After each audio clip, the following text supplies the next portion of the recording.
In this segment, we'll be taking one fully colonized jar of rye grains, breaking it up, and transferring it into 10 additional sterilized jars of rye grain.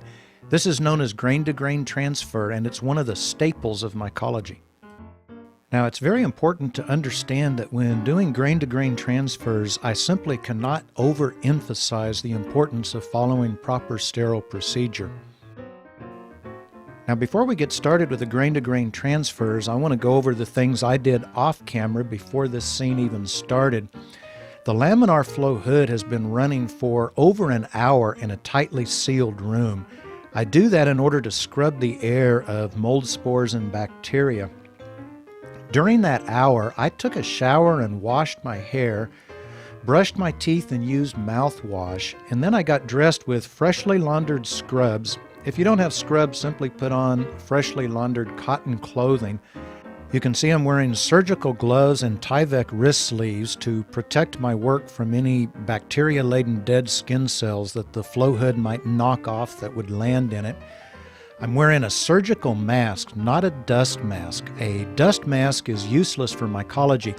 They're designed to protect you from inhaling very large particles, such as what you would get if you were out mowing your lawn or something. A surgical mask is designed to protect a patient from the surgeon's own exhaled bacteria, so that's what you want for mycology use. I'm also wearing a hairnet. All of the surfaces have been scrubbed down with alcohol, and now it's time to go to work. Now, the first step, of course, is to very carefully inspect your grain master for any sign of contamination.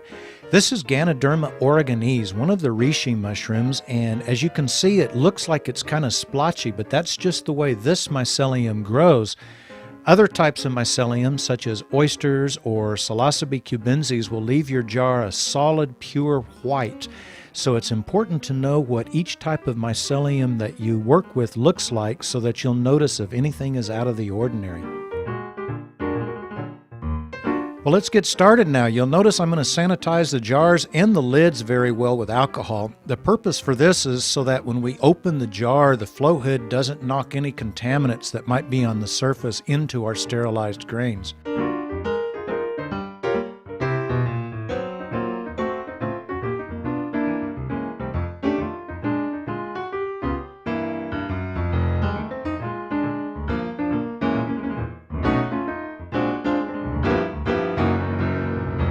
Once you get your jars sanitized and in front of the flow hood, go ahead and loosen the lids because that will help you to work much faster once you begin making your grain-to-grain transfers.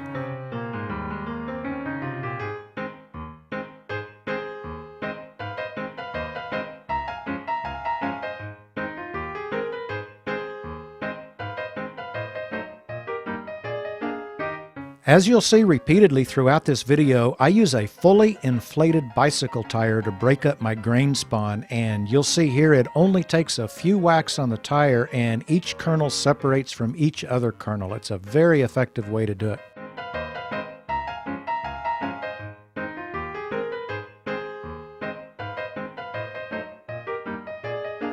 Of course, after breaking up my spawn jar on that nasty tire, it's necessary to sanitize my gloves once again with alcohol, and at this time we go ahead and sanitize the grain master very well with alcohol.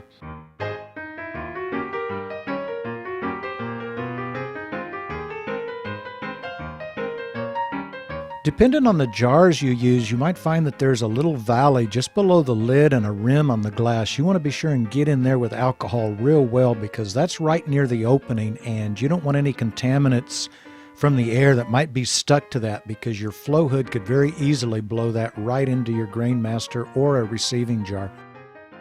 Let me freeze this frame right here for just a few seconds because I want to explain this next step. You'll notice I have 4 jars lined up side by side in front of the flow hood. That's all I have room for with this small hood. But what you want to do now is remove the lid from your grain master and place it upside down on the jar just to the right of it, and remove the lid from the first receiving jar and place it upside down on the jar just to the left of that one. You want to make sure both of these lids, while upside down, are well inside the sterile flow of air coming from your flow hood.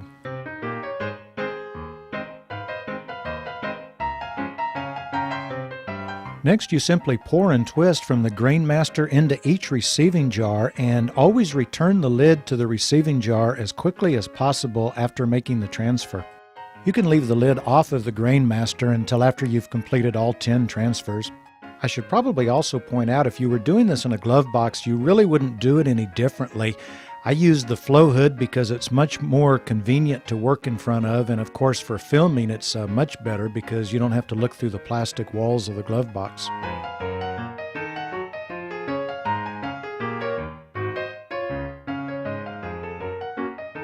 Notice the position of my hands and fingers as I open and close the lids on these jars. No part of my fingers ever come between the flow hood and the open jar, because any contaminants that might have landed on my gloves since I sanitized them could easily be blown inside the jar.